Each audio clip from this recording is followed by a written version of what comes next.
Hi, Misha here, and I've been in the mood lately to kind of revisit and just talk about Japanese firearms.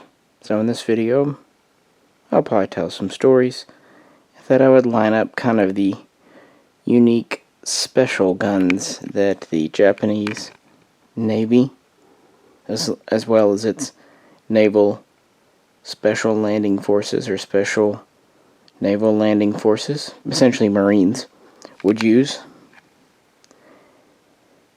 Even going all the way back before World War I, the Navy kind of got second preference when it came to firearms, especially rifles. The Japanese Army would always kind of get priority.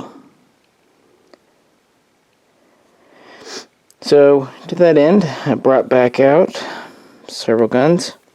Here we have the Type 35, produced exclusively for the Navy. Likewise, we have the Type I for Italy, also made for the Navy. Then we have what collectors refer to as the Naval Special, made quite late in World War II. And then finally, we'll kind of end where we begin with the latest gun on the table, made quite late in 1945. A gun with really no name. I like to call it a substitute Type 35, but a lot of collectors call it a Type 0245. Anywho, in other videos I've talked about various aspects. The Type 30 was a really good step forward, especially at 6.5 by 50 semi-rimmed cartridge. It was a good step forward from the older Murata series, which initially was black powder with the Type 18 and would become smokeless with the Type 22 Murata and its 8mm cartridge. The Army would go to the Type 30 Arisaka in the 6.5, but the Navy would continue using the Type 22 for a bit longer. But by the turn of the 20th century, they too were just basically forced to go to something, because 8mm Murata wasn't being used as much, parts weren't being made by the Tokyo arsenal for new guns. So instead of just adopting the Type 30, which is already a few years old at this point, they commissioned a slightly new, updated version. And that was the Type 35. The Type 30 was named for the year of its adoption, the 30th year of the reign of the Meiji Emperor, 1897. The Type 35, likewise, was named for the 35th year, and it was adopted in 1902. And this was an interesting update to the basic Arisaka design, because the updates were introduced by Kaijiro Nambu of pistol fame, and he attempted to improve. Now, it's a very similar gun to the Type 30, at least in the broad strokes, but he went to a new style of sight, rear sight here,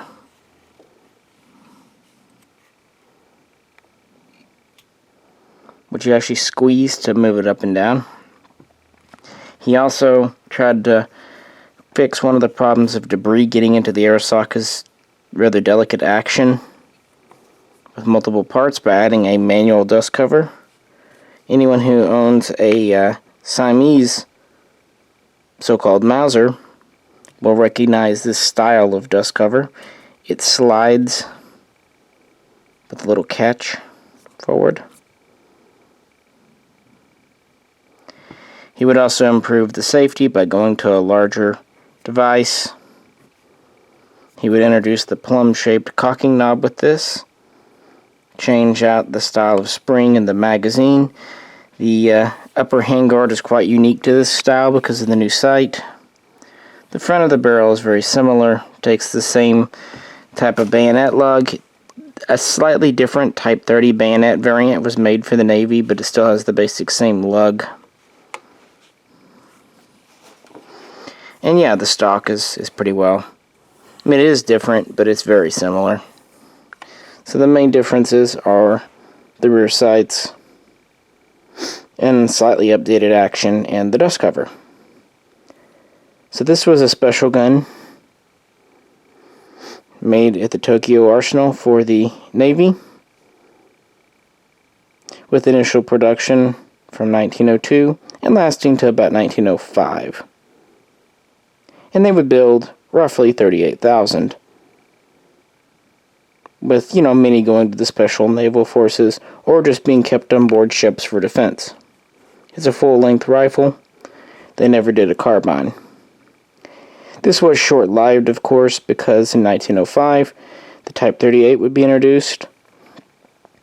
It would take the improvements from this and, further improve them a lot by simplifying the bolt and going to an automatic dust cover and more durable sights. And the Type 38 would be hugely successful, produced for 40 years, millions made, and it would be the one that the Navy and the Army would both use. So they would quit kind of having their own. And, this was the Navy's standard for only a brief time. And today, they're quite uncommon in any condition. The only variation to note, the only, difference, there was a cannon training, like for artillery, or more importantly for the Navy, like deck cannon training version, often referred to as a subcaliber. It was the Hiroki type, and it was basically a Type 35 action sans dust cover, and it would be mounted to the side of a large cannon for, practicing targeting. But that was the only major variation or sub-variant in this family, and it will become important later on. Well, let's fast forward a number of years to the 1930s. So, here's the other side of the Type 35. The Type I for Italy, dates back to 1937. With increasing hostilities in China and more war on the horizon, the Japanese government declared in the summer that pretty much rifle production would be allocated to the Army. If there was anything left over, which there probably wouldn't be, then the Navy could have some. But basically, the Army got dibs. And this is right before the new Type 99, of course, would go into service. And the Navy was using just older Type 38s, even a few odds and ends from before that. But as more and more ships were commissioned, the Navy needed more small arms too, to keep on board lockers for defense, and again to equip the special landing forces, who would end up doing a lot of heavy fighting in the Pacific. With Japanese arsenals kind of out of the question or too busy, the Japanese Navy used its connections with Germany and Italy to arrange the design and production of a special variant from Italy, known as the Type I.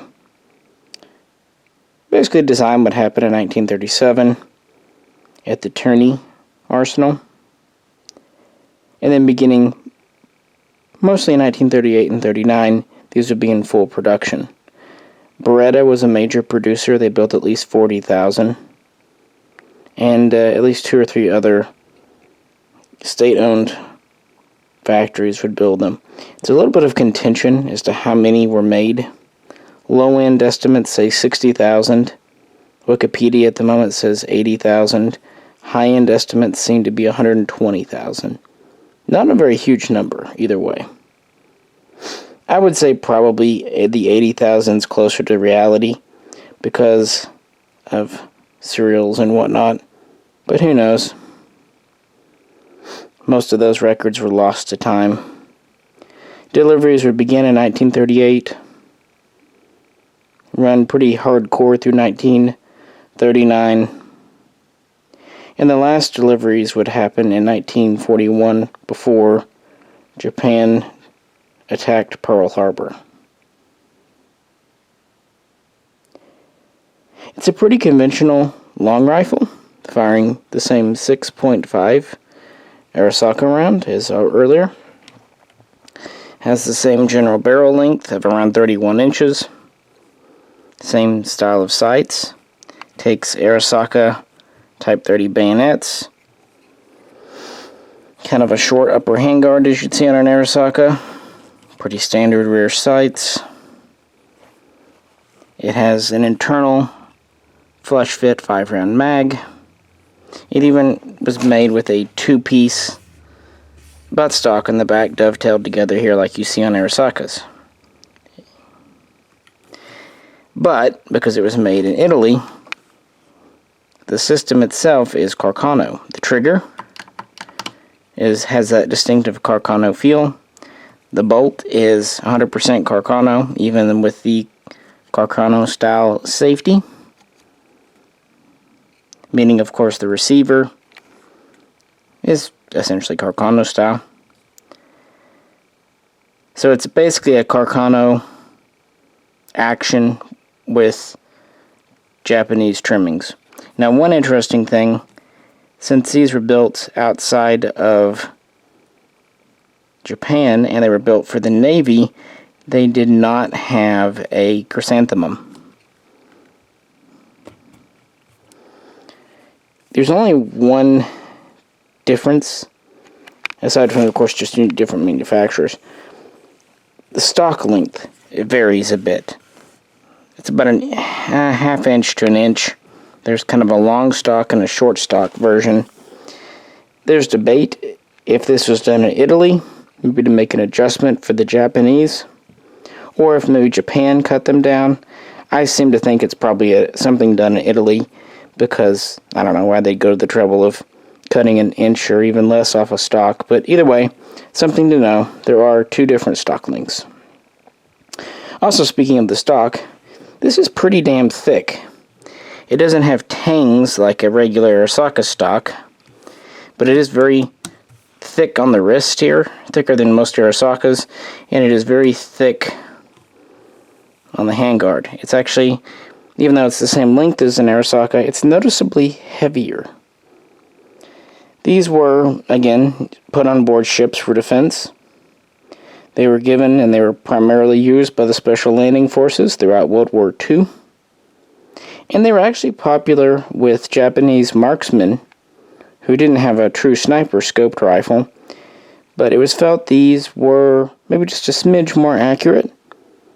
They had the longer barrel than the Type 99. The 6.5 cartridge was actually a good little kind of firing pin concealment because it did not give off a lot of smoke or flash, and it was very flat shooting. And also, yeah, the heavier stock was felt to me just a little more solid, keeping the gun a little more stable. Either way, they were pretty popular and kind of respected in Japan at the time for a little bit better accuracy. You know, one of those things. So they had a decent reputation in Japan. But again, the last delivery was in 1941, and it was not a huge number that the Navy received. Now, the Navy did get Type 99s, and you can usually tell a naval Type 99 is it'll have paint, kind of black paint put over the bluing, and that was, I'm sure, to help protect it more from the corrosion being on the sea. But nevertheless, as ships were lost, the war drug on, the Navy found itself yet again with a rifle shortage issue. Cast iron, a material man has made for a very long time, and a material very good in certain applications, at least sufficient. Beginning at least in the 1930s, Japan would make many so-called training rifles using cast iron. These are a bit misunderstood today, training rifles. They were basically toys for children to teach them the martial spirit. We've done much the same in America with cap guns and the like. They weren't necessarily true military guns, but rather used at schools, academies, for younger children before they wanted to give them even, blank firing guns in some cases, because there are trainers known as clickers that are just, actions to work. Then they would be 6.5 caliber blank guns that fired wooden bullets. And many, many, many Japanese companies would manufacture these. They even had catalogs, kind of like Christmas catalogs, where parents could buy them for their children. So cast iron Arisaka parts were a thing. When the Type 38 was the thing, that's what they were patterned after. When they went to the Type 99, they started making trainers that more closely resembled those. And there are a boatload of variations. They're pretty interesting in their own right. Well, by 1942-43 especially, the Navy was running out of rifles, and it could only get so many Type 99s from the standard arsenals. For whatever reason, I seem to encounter more Series 27s from Toyo Juki Kogyo that are kind of Navy propertied, but, they used whatever. But then they hit upon this one here, the so-called Naval Special. And it is special. These were built, or rather assembled, at Japanese Navy arsenals or manufactories.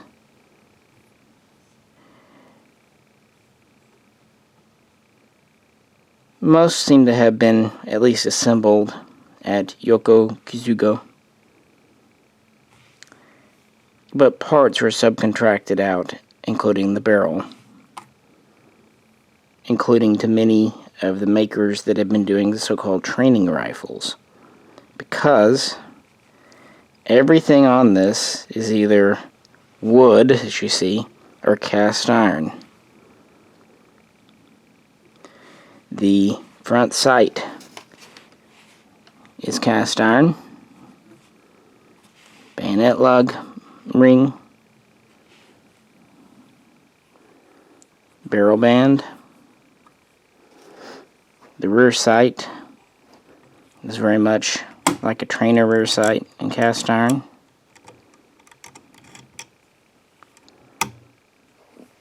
The floor plate, the trigger guard, you can tell it's cast because it's very thick, very blocky. The butt plate is cast, thicker than usual. And, yes, the receiver.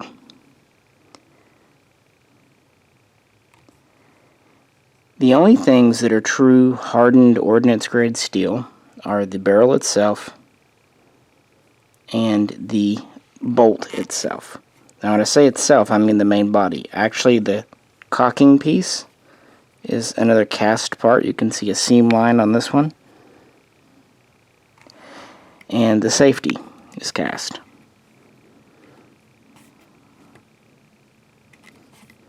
The takedown is cast. You can tell these cast receivers because of a step down here. Also, this thing on top, this inclusion, is not damaged. That's just how they were made, because, well, casting. And these did not have chrysanthemums. They had the anchor for the Navy. And they were able to get away with this because the barrel actually has an extension machined as part of it that the bolt head locks into, much like an AR-15 today. In fact, this is a lot like an AR-15 today in principle. The AR has a lightweight alloy receiver, but the bolt on barrel lockup is steel on steel, and that's what they did here. So in a way, the engineering behind this was very forward-thinking.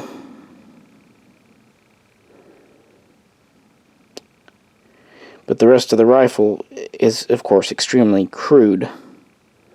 But they were safe to fire, they were issued, and they were used. These are mostly built in 1944 and into at least the early parts of 1945. We don't know how many were really made, but the best estimate I've read is around 6,000. So not a teeny tiny number, but not very many. This was a secondary product of various naval, essentially shipyards, that were kind of doing this on the side. And they were issued to the Special Landing Forces almost exclusively. This is a relatively early production version, but notice even here it doesn't have sling swivels. It was just meant to be used with kind of a rope style sling. This one has the nearly 26-inch long barrel, adjustable sights, full-length upper handguard. Much like other late war guns, as time would go on, they would go to more and more last-ditch features, including a fixed rear peep sight, and even some would be made with 22-inch barrels. And we call these by collectors carbines today, but they weren't made really because they wanted a shorter gun, but because, hey, they're saving 4 inches of steel. Multiply that by hundreds of guns, that's a lot of steel. So you can find some early war and late war styles, and you can also find some carbines. The carbines I've seen, and I could be wrong on this, but they've all been late war, last ditch style. Serial numbers are pretty sparse on these, and rarely if ever matching. And like the Type 99 traditional rifle, this fires the newer 7.7 millimeter. These did not have a cleaning rod. There's a small hole in the front, but it's not drilled through. But as with all Japanese, you know, they could do without a cleaning rod, they can do without sling swivels, but by God, they're going to have a bayonet lug. And it does still have the 5-round magazine. Working the action on one of these is not as smooth as a standard Arisaka, not by a long shot. And these were exceedingly crude. But this is again because the Navy was having trouble with supply. They were trying to get creative and trying to make things in their own factories, since, again, the Army was taking up the main factories. But it would get even more interesting. Here's the other side of the what we refer to as Naval Special Type 99s. Again, pretty simplistic. Does have the grooves for your hand. Again, this is a relatively early production version.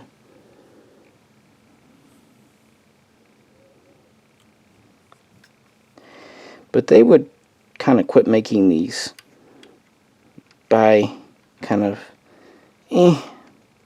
certainly mid-1945. Some sources say early, but you get the idea, spring of 45, let's say, as resources were just depleted, especially for the Navy. That's when this guy came out.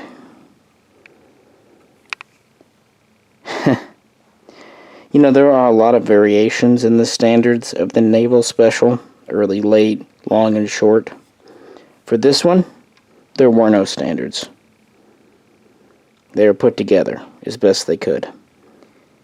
And they did not even have a name. At least none that anyone's ever been able to find out. These were true last-ditch guns assembled from existing parts. We're not even sure who really made these, but the Izawa factory has long been suspected. ISWA did make some Type 99s. They produced 10,000 in Series 4 and 50,000 in Series 9, both under Nagoya supervision. But they were more known for machine guns and, even more importantly for this, making training guns, trainers, including all the cast iron bits. So ISWA is suspected because a lot of parts with their markings appear. Oh boy, what an interesting critter. As I said at the beginning, I refer to these myself as substitute Type 35s. But collectors call them Type 0245s just to have a name. 02 because that seems to be the year the original bits were made, and 45 for the year of assembly. What do we have here? This started off as a Type 35.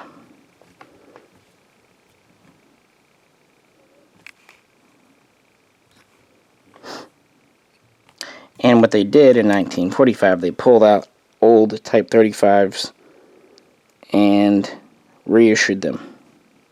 Now, a few different things could happen here. Some were built with pre-production receivers. Some are built with rejected receivers, or guns that had been previously retired from service, worn out. And others were based on those Hiroki trainers, those sub-caliber trainers I mentioned at the beginning. And this would probably be one of those because it lacks the grooves for the dust cover, which is something that they would have had. But I mean, is the Hiroki ones did not have dust covers. Sorry.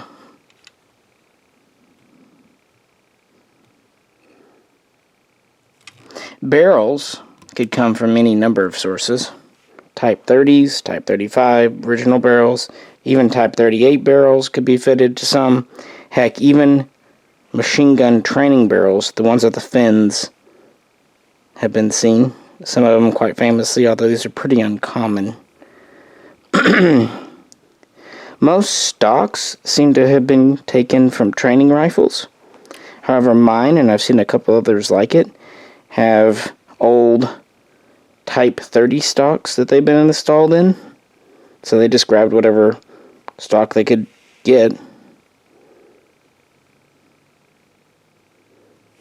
And the rest of the parts were cast and or training parts. Hey, it has sling swivels though.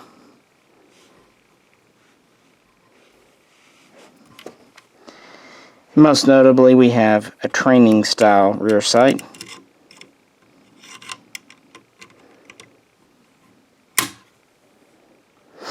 And of course, this would not have a chrysanthemum. In fact, it wouldn't have much of anything. A lot of them didn't have serials. They usually have some markings.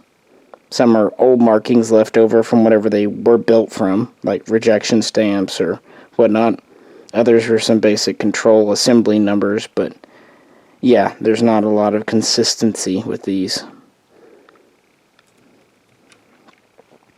They were just pulling them out and slapping them together. It's estimated that about 1,500 or so were put together. And they did get fielded. It's been reported that GIs picked up some on Okinawa and a few other last campaigns in 1945. Truth is, because it is built on the Type 35 action and fires the 6.5 cartridge, I'd probably rather have one of these than the Naval Special. But it's definitely a very weird little footnote showing the level of desperation that the Navy had for any kind of guns for its Marine forces in 1945 to defend the home islands. I wish I had all new content, with brand new guns to show you. But really, Japanese collecting has been pretty static for a while because we're pretty much doing bringbacks, and you just don't see a lot of interesting stuff pop up these days, it seems like.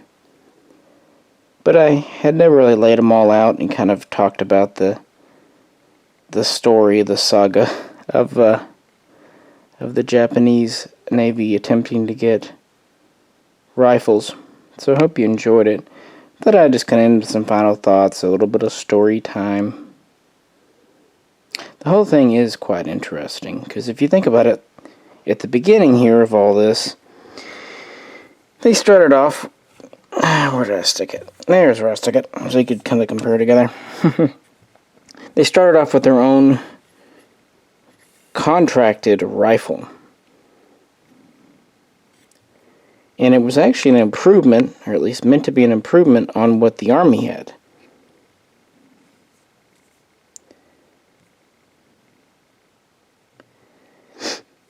The next step, because of how busy arsenals were, they still got another contracted rifle, but it had to be sourced from overseas, so it didn't have quite the glory of being a Japanese design, but it was still a good design.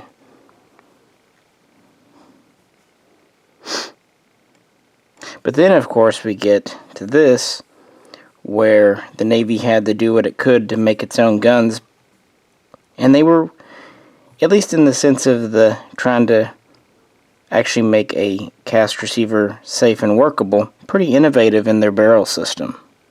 So it does show a little innovation in design work. And then again, of course, with the last one here, the Substitute 35, they hadn't given up. And they were throwing guns together to arm their troops, which were very much fighting a defensive war at the time of Okinawa. And all of these put together, if you add up the numbers, the only one we're not sure on is the Type I, but let's just kind of go with the 80,000. Why not? That means between 125 and 126,000 total are represented by these 4 production tiers. And each time, the numbers go down. Well, I shouldn't say that. They actually go up at the Type I a little bit. 38,000 to 60 to 120,000, down to 6,000, and then, a couple of thousand at most for the Type whatever. And it's interesting, too. The Army definitely kept a lot of 6.5 rifles around. And the Navy definitely had some 7.7s, but it seems like they relied more on the older cartridge and the longer gun in general than the Army.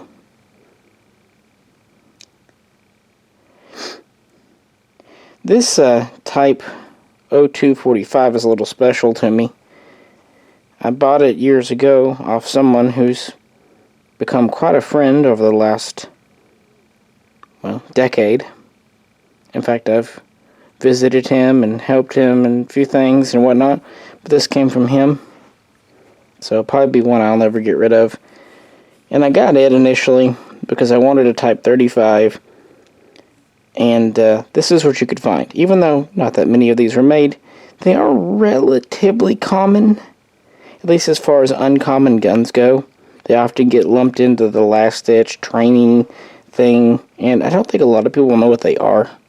So when that happens, the value doesn't go up as much. Now, when I say that, I'm not saying they're cheap. This is still a $1,200 or more gun. I've seen them closer to $15 before. They do tend to be in pretty good shape, too, because they only came out in the last year of the war. Of course, the original parts, like my stock, have more wear because this came off a damaged Type 30. I think they're interesting, but then again, I think last-ditch, late-war guns are interesting. My quest to get a good Type 35 lasted many years. These are uncommon, to say the least. Downright rare, honestly. You virtually will never find a matching one. and a lot of them have been sporterized or otherwise hacked up. And also because they use the original Type 30 style of bolt with the easily lost extractor and ejector. If you do find one, make sure the bolt head and those pieces are all intact.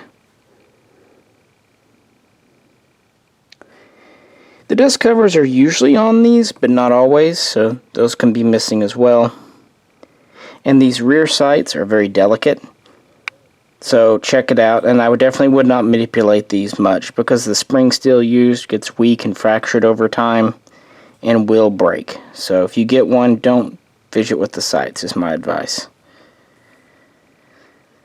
I think that's why the sight pattern was never used again. It was a trial, it just didn't work, it wasn't durable enough. Even with the late war guns, they went to the training sight, better style. Depending on condition, which is everything with substitutes or O245s, and with Type 35s in general, boy, I don't know, $2,000, $3,000 in finding one. That's half the challenge. They're just not common. Naval specials are a little more commonly encountered, especially the rifle versions like this. I actually picked this up at a friend's gun shop years ago. He thought it was a trainer, and so he priced it accordingly, $150. The only reason he went that high, he thought it was cool that it had the anchor on it, so he thought it was a naval trainer. I think he thought he was juicing me, and when I immediately agreed to pay, I think he had second thoughts about it. But of course, I told him what it really was, a naval special, after we had the deal. He is one of those kinds of friends where sometimes it's fun to rub it in. He would do the same to me.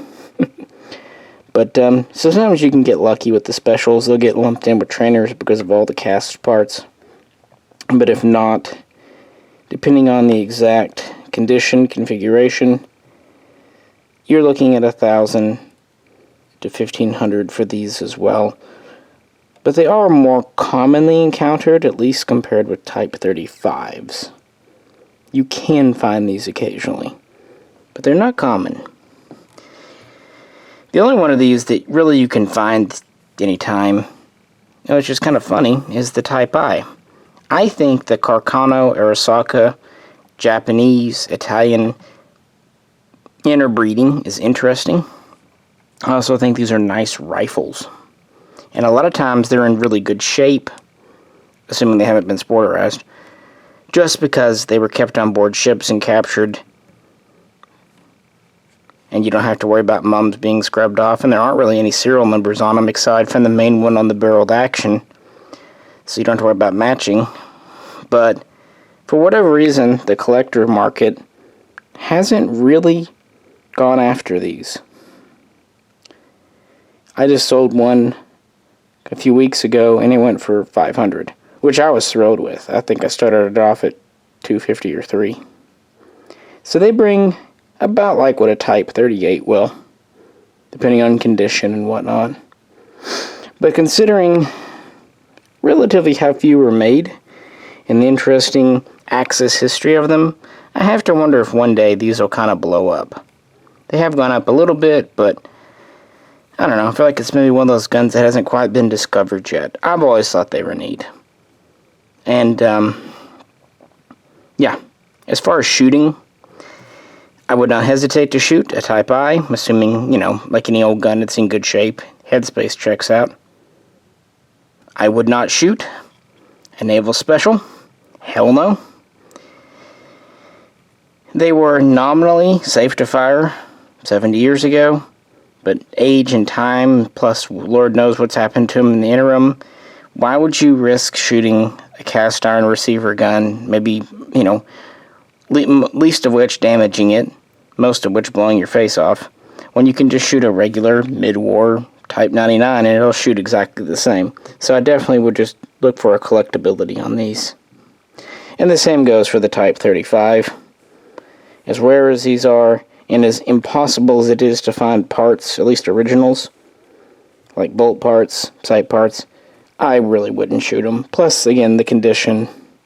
If you do need parts for one of these, Don Schlickman makes excellent reproductions. In fact, this one has, I forget if it's the extractor or the ejector. One's original and one is actually a replacement from him, because even with mine, it was missing.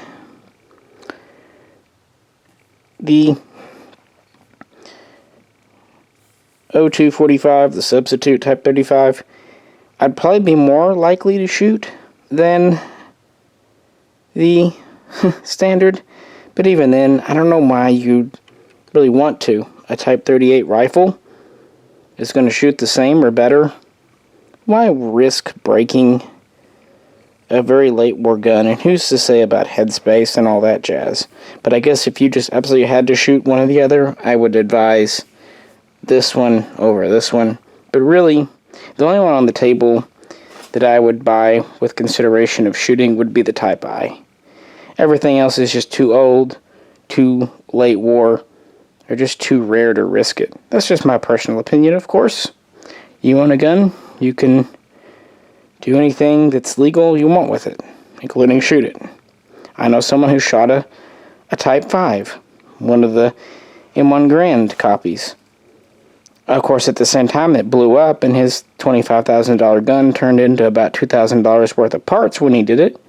But he could do it. I mean, he lost the value of a car, but, you know, it's his gun, and he had the right to do it. And that's kind of how this usually goes.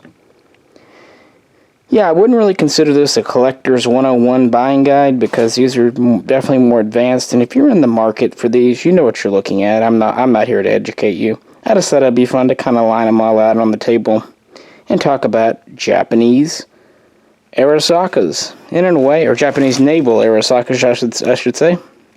And in a way, these are all special. They are all very unique compared to standard Type 38s, Type 99s, and the like. Well, if you have any questions or own any of these yourself, we'd love to talk about them below. If you could, like, share, and subscribe. And if you'd like to help support the channel, please check out the link to our Patreon page. This is Misha, and Jan and I both will catch you very soon next time.